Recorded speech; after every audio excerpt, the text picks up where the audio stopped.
I have a very exciting and also very expensive package today. There is a new film manufacturer in town, and they're called Mr. Negative. Okay, well, they're not in town because they're based in Australia, and I live in Vegas. But anyway, moving on. I've had my eye on this company for a few months now, and I finally decided to grab a bunch of film and see what it's all about. First off, their branding and packaging is sick. That's a plus for me. If your branding is rad, I'm instantly interested. First impressions matter, right? I will at least take a shot and give your company or product a try if I like the look of it. Bad Country. 400 ISO speed, tungsten balanced film. Very fear and loathing vibes with this branding. It is repurposed Kodak Vision 400T. This has the remjet layer still, so you won't get any halations. Processed ECN2. I wanted to test a few rolls from Mr. Negative first, but more on the ECN2 process later. If you spend over a certain amount, they toss in a blower and a camera strap, so that's awesome. Both will definitely be getting used. You can never have too many rocket blowers or camera straps on hand. I've only tried 4 of these film stocks so far, so I'll have my results sprinkled in. Testing out new film stocks means I need to figure out a location to go and shoot this film. I figured I would load up some cameras and head out to Kingman, Arizona.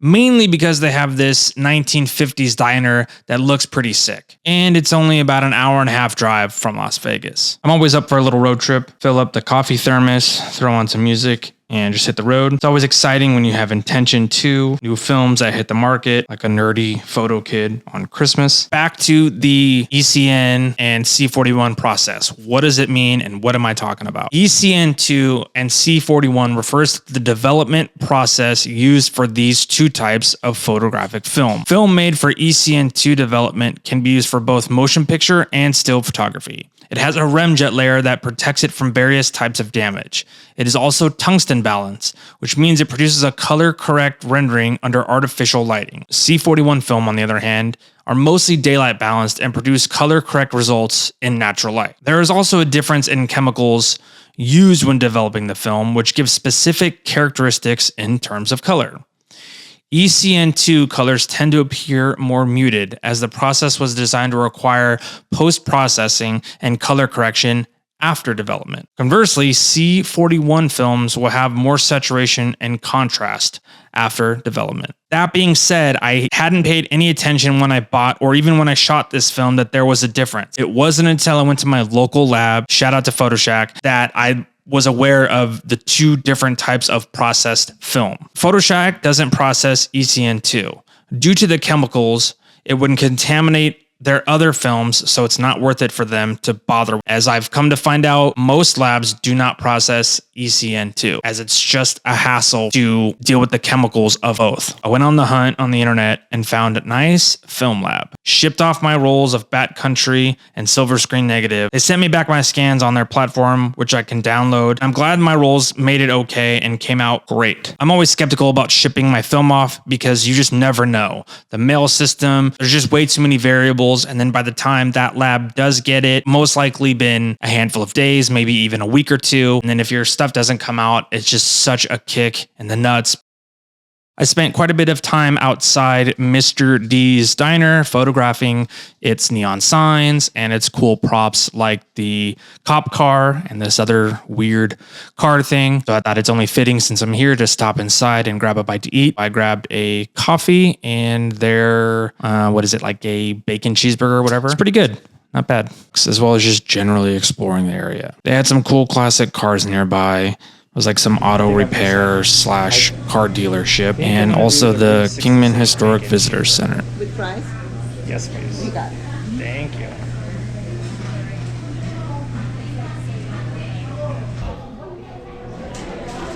You enjoy. Oh, thank you.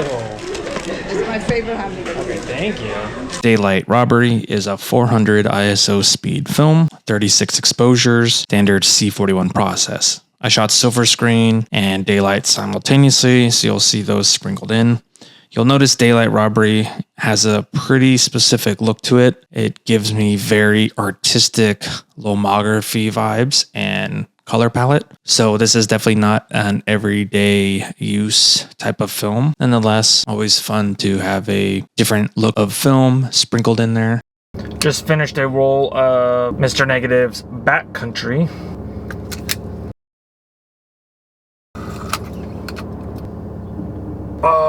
What was that? Wow, brain fart. What the hell did I finish? We finished Backcountry out here in Kingman, Arizona. Now we're gonna head home, hit Laughlin on the way home, Laughlin, Nevada. So we're gonna throw in silver screen negative. It's a 200 speed film. And we're gonna throw it back in the Nikkor. Oh, come on. It's Fujifilm. I don't know if it's like, I don't know if they repurpose or add their own, but yeah, underneath you could, in person, you could see the Fujifilm actual label, and you can see the green underneath here.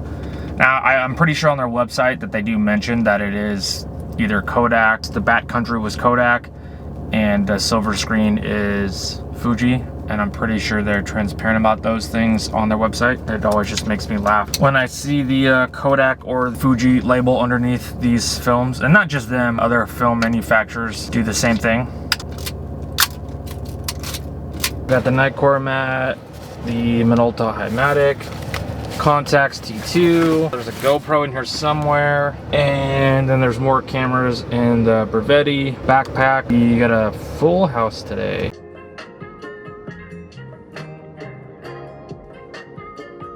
While in Laughlin, Nevada, I had to swing by the iconic Colorado Bell, which is still closed. Actually, I think it's been closed since COVID. I don't know if it's like out of business now or what. It's all blocked off and you can't go to it anymore, which I find pretty odd because all of the other hotels there are up and running like normal. That was a bit of a bummer because I spent a good chunk of my childhood every time we would go to Laughlin for the river, we would stop by the Colorado Bell. Cool theme that it's a riverboat. So of course I had to grab some photos of it in case I never see it again. Silver screen negative, 200 speed ISO, 36 exposures, as well as ECN2 process. You can shoot this between 2 and 400 according to their website. This is the most versatile film ever, according to Mr. Negative.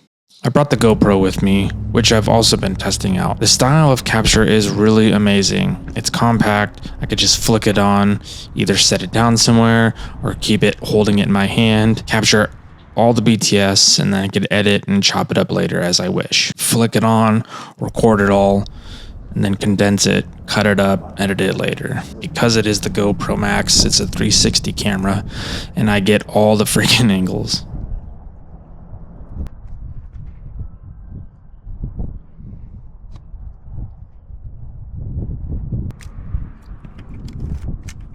As I mentioned before, I will admit I am not the most technical photographer, especially when it comes to analog photography. Most of the time, I just wing it, pray for the best, and get lucky. Now, yes, I've had a camera in my hand in some capacity since high school, which gives me a good understanding of the basics, but I'm still always in shock when my film turns out the way I had hoped. Because honestly, you just never know.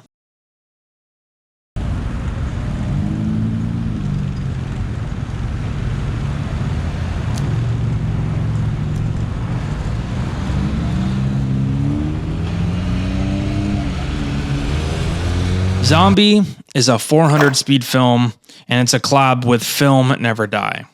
Standard C41 process, this film is right up my alley. Desaturated colors, a little bit of grain sprinkled in, 36 exposures, gives a major horror film vibe. Overall, I'm really pleased with these films I've shot. Backcountry and Silver Screen have a really good color palette and tonal curve. Zombie would probably be my favorite with its desaturated tones and grain. Daylight Robbery being my least favorite, only because it does have a very specific look and it's just a little bit too artistic for me. And let me know down in the comments, have you shot with any of these films before? Have you heard of Mr. Negative? Let's chat about it. Thanks again for watching, and we'll see you in the next one.